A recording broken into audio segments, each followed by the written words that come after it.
Bapak Ibu Saudara, saat ini kita akan sama-sama membuka firman Tuhan dari Amsal 20 ayat yang ke-6. Amsal 20 ayat yang ke-6, demikian firman Tuhan. Banyak orang menyebut diri baik hati, tetapi orang yang setia, siapakah menemukannya? Sekali lagi saya bacakan, banyak orang menyebut diri baik hati, tetapi orang yang setia, siapakah menemukannya? Bapak Ibu, suatu kali ada seorang teman itu datang kepada saya. Teman ini datang menceritakan kehidupan rumah tangganya. Bapak Ibu, teman saya ini berkata bahwa dia merasa kecewa dengan pasangannya. Selama ini ketika dia menjalani sebuah pernikahan, dia mendapati pasangannya tidak berlaku setia. Sehingga membuat dia akhirnya tidak mempercayai kalau ada seorang laki-laki yang ingin mendekatinya kembali. Dia merasa menutup diri dengan situasi yang dialami pada waktu itu. Bapak Ibu, teman saya ini mengatakan bahwa berkali-kali dikhianati itu membuatnya sulit untuk percaya kepada orang lain. Dia mengatakan orang baik itu banyak, tetapi orang setia itu susah, bahkan sangat sedikit untuk ditemui. Bapak Ibu yang terkasih di dalam Tuhan, dari cerita teman saya ini kita mau sama-sama melihat di tengah-tengah kehidupan kita yang kita boleh jalani di tengah-tengah dunia modern saat ini. Kata kesetiaan, setia menjadi sesuatu hal yang tidak prioritas lagi. Seseorang menganggap hal itu remeh. Bapak Ibu, mencari orang baik itu mungkin mudah, tetapi mencari orang yang setia sama sulitnya dengan mencari jarum di tumpukan jerami. Bapak Ibu Saudara yang terkasih dalam Tuhan, ada banyak sekali orang yang kemudian itu membuat alasan untuk membenarkan dirinya dengan apa yang dia lakukan ketika dia tidak setia. Mulai menyalahkan pasangannya, mulai mengkritik orang lain. Hal itu disebabkan Bapak Ibu, yang pertama, orang itu tidak tahu tujuannya. Ketika dia menjalin sebuah hubungan, ketika dia memulainya, baik itu pertemanan, baik itu pernikahan, ataupun kepada Tuhan, dia tidak tahu tujuan apa yang dia akan capai di situ. Sehingga ketika di dalam perjalanan hubungan itu terjadi, ketika apa yang dia harapkan, ketika apa yang dia impikan di dalam hubungan itu, ketika dia tidak mendapatkannya, maka dia memilih untuk tidak setia. Yang kedua, orang tidak berani bayar harga. Bapak Ibu, kalau kita berbicara tentang bayar harga, segala sesuatu yang kita lakukan, segala sesuatu yang kita pilih, itu pasti ada harga yang harus kita bayar, termasuk kesetiaan. Oleh karena itu Bapak Ibu, pada pagi hari ini kita mau sama-sama melihat sebagai orang percaya, sebagai orang-orang yang telah ditebus oleh Kristus, kesetiaan menjadi prioritas kita ketika kita berhubungan dengan Tuhan. Bapak Ibu, kata setia yang dipakai di sini menggunakan kata pistos dalam bahasa Yunani, yang berarti dapat dipercaya, taat menjalankan amanat, orang yang percaya, mengikut atau pengikut.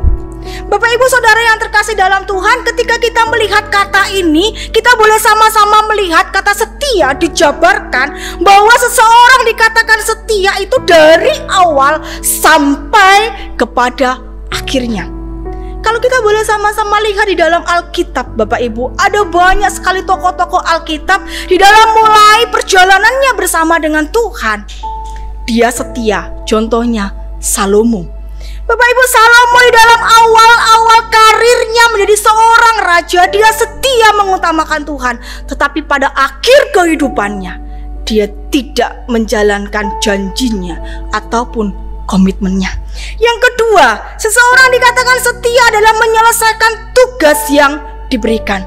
Bapak Ibu, di Alkitab diceritakan ketika seorang tuan ingin melakukan perjalanan, dia memberikan satu kepercayaan kepada hambanya, 5 talenta, 2 talenta, dan 1 talenta. Bapak Ibu, kita melihat di dalam cerita itu dikisahkan bagaimana seorang hamba yang dipercayakan 1 talenta. Bapak Ibu, hamba ini tidak menjalankan dengan setia. Dia tidak menjalankan apa yang dipercayakan kepadanya. Dan dikisahkan di situ ketika hamba yang mendapat 5 dan 2, mereka mengerjakannya dengan sungguh-sungguh sampai selesai. Bapak Ibu, sang Tuhan ini memuji, "Hai hambaku yang baik dan setia, mari masuklah dan makan bersama-sama denganku."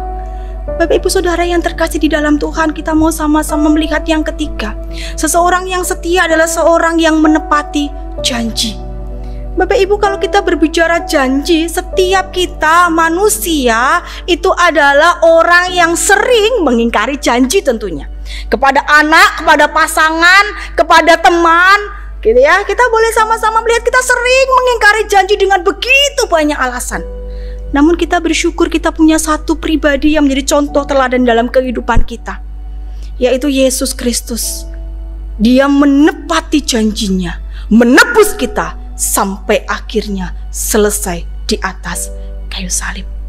Bapak Ibu, dengan melihat Kristus sebagai contoh teladan di dalam kehidupan kita, satu pribadi yang setia itu, kita juga mau belajar untuk menjadi anak-anak Tuhan, murid-murid Tuhan yang juga memiliki kesetiaan.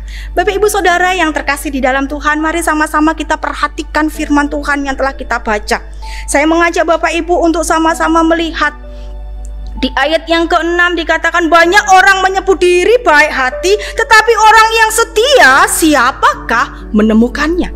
Bapak Ibu, di dalam ayat ini ada satu pernyataan, ada satu pertanyaan yang diajukan oleh penulis Amsal. Dikatakan, "Tetapi orang yang setia siapakah menemukannya?" Bapak Ibu, untuk menjadi seorang yang setia, yang pertama yang harus kita miliki adalah mengalami renovasi hati.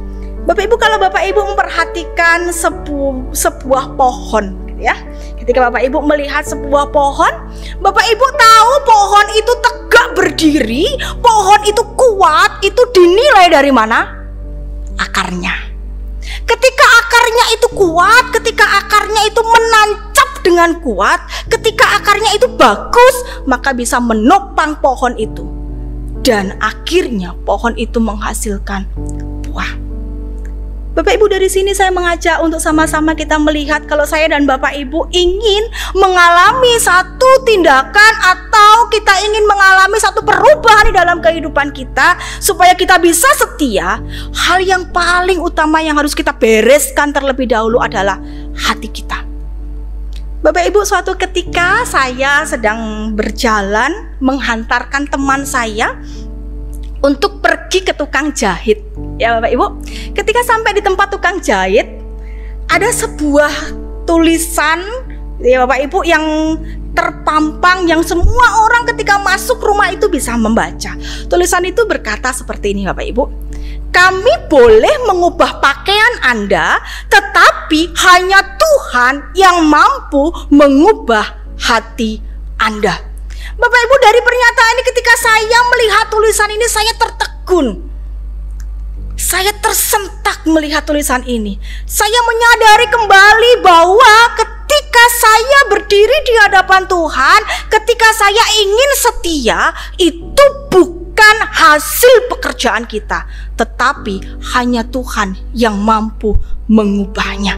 Bapak Ibu, perhatikan di dalam Amsal 20 ayat yang kelima.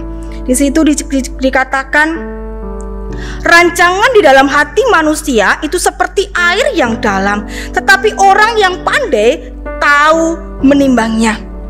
Bapak Ibu Saudara yang terkasih dalam Tuhan, ayat yang ke-9 dikatakan, "Siapakah dapat berkata, aku telah membersihkan hatiku, aku tahir daripada dosaku?"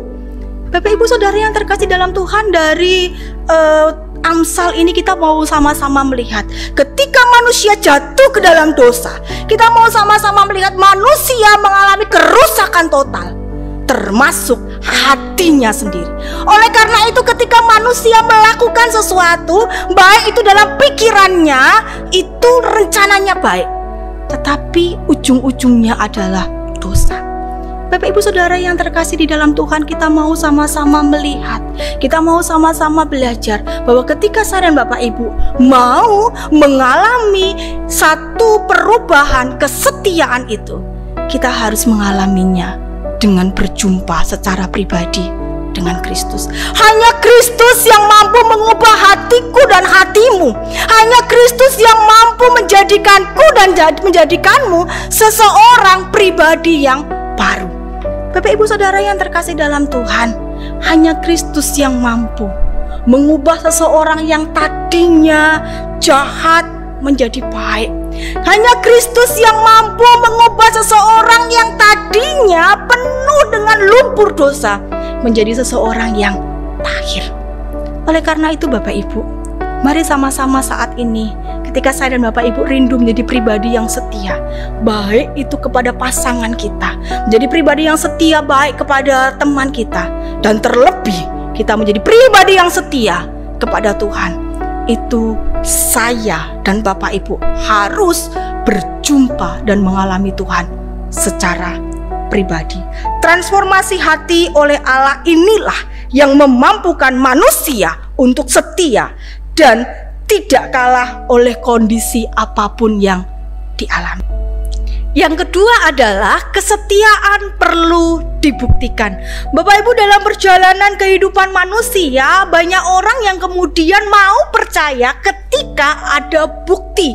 Kalau seseorang hanya ngomong saja, itu seperti pepatah mengatakan, tong kosong nyaring bunyinya. Orang yang banyak bicara namun tidak mau bekerja, atau orang yang banyak bicara tetapi dia tidak memahami apapun.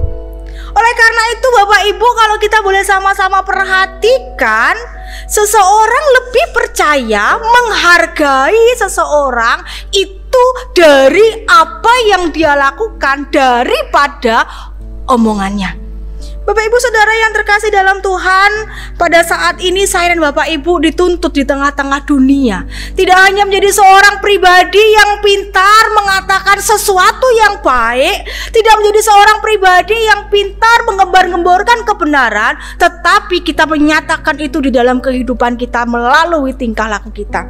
Mari sama-sama Bapak Ibu kita perhatikan ayat yang ke-6, dikatakan di sini, banyak orang menyebut diri baik hati. Bapak Ibu, terjemahan LAI gitu ya, Lembaga Alkitab Indonesia, menyebut diri di bagian ini tidak sejelas kata Ibrani. Kata Ibrani yang dipakai di sini itu menggunakan kata chara, yang berarti memproklamasikan. Maksudnya adalah mengarah kepada seseorang yang menggembar-gemborkan, seseorang yang memamerkan apa yang menjadi miliknya itu kepada siapa? Kepada orang banyak, supaya dipuji dan dilihat orang lain. Bapak Ibu, ada banyak orang mengatakan diri baik, ada banyak orang yang kemudian berjanji, ada banyak orang yang kemudian mengatakan hal-hal yang manis, tapi ternyata ujungnya pahit.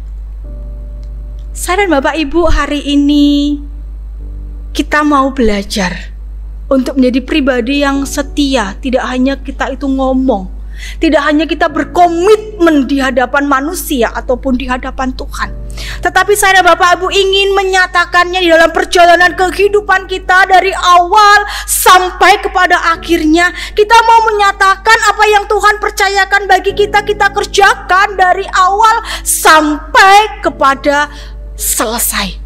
Bapak Ibu Saudara yang terkasih di dalam Tuhan, mengucapkan sebuah janji memang mudah, membuktikannya adalah perkara yang sukar.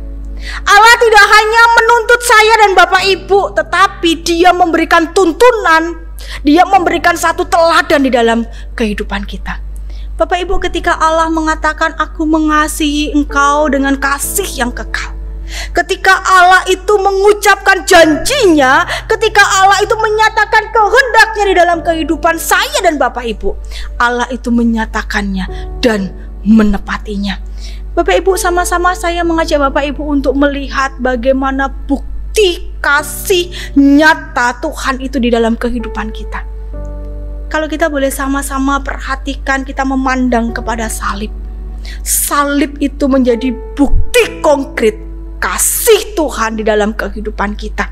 Salib itu menjadi bukti kesetiaan yang terbesar di dalam sejarah. Ia datang ke dalam dunia dengan sebuah misi ilahi, yaitu menyelamatkan orang-orang pilihannya. Harga yang harus Kristus bayar untuk menyatakan kasih-Nya kepadaku dan kepadamu dengan mengorbankan dirinya di atas kayu salib. Bapak Ibu Saudara, kalau kita boleh sama-sama melihat pribadi Kristus, Dia adalah merupakan sosok pribadi teladan sempurna di dalam kehidupan kita. Ketika saya dan Bapak Ibu mengatakan, aku adalah murid Kristus, maka sudah sepantasnya, sepatutnya seorang murid itu berperilaku sama dengan gurunya. Mari sama-sama kita belajar. Mari sama-sama kita nyatakan di dalam kehidupan kita. Bukan hanya saya mengasihimu Tuhan, saya mau berkomitmen setia kepadamu. Tapi mari kita boleh nyatakan itu di tengah-tengah kehidupan kita. Setia menanggung apapun ketika saya dan Bapak Ibu mengikut Tuhan. Kalau kita boleh sama-sama Bapak Ibu melihat di dalam perjalanan kehidupan kita mengikut Tuhan. Satu perjalanan kehidupan yang tidak mudah. Kalau kita membaca baik itu sejarah ataupun tokoh-tokoh di dalam Alkitab, kita melihat orang-orang yang ketika menyerahkan dirinya mengaku percaya kepada Kristus, dia harus membayar sebuah harga yang mahal, bahkan nyawanya sendiri.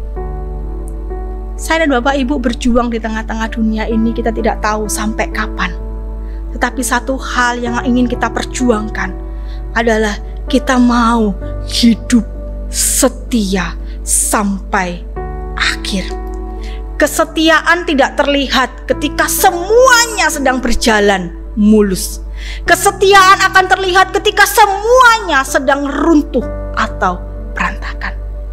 Ketika saya dan Bapak Ibu ingin mengukur kesetiaan kita kepada Tuhan, jangan engkau ukur ketika kehidupanmu baik, ketika keluargamu baik, ketika pekerjaanmu baik, semuanya lancar.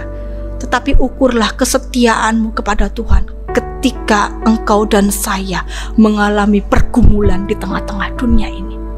Ketika engkau dan saya mampu bertahan, ketika engkau dan saya mampu terus mempercayai Dia di dalam kehidupan kita, maka engkau dan saya bisa dikatakan setia.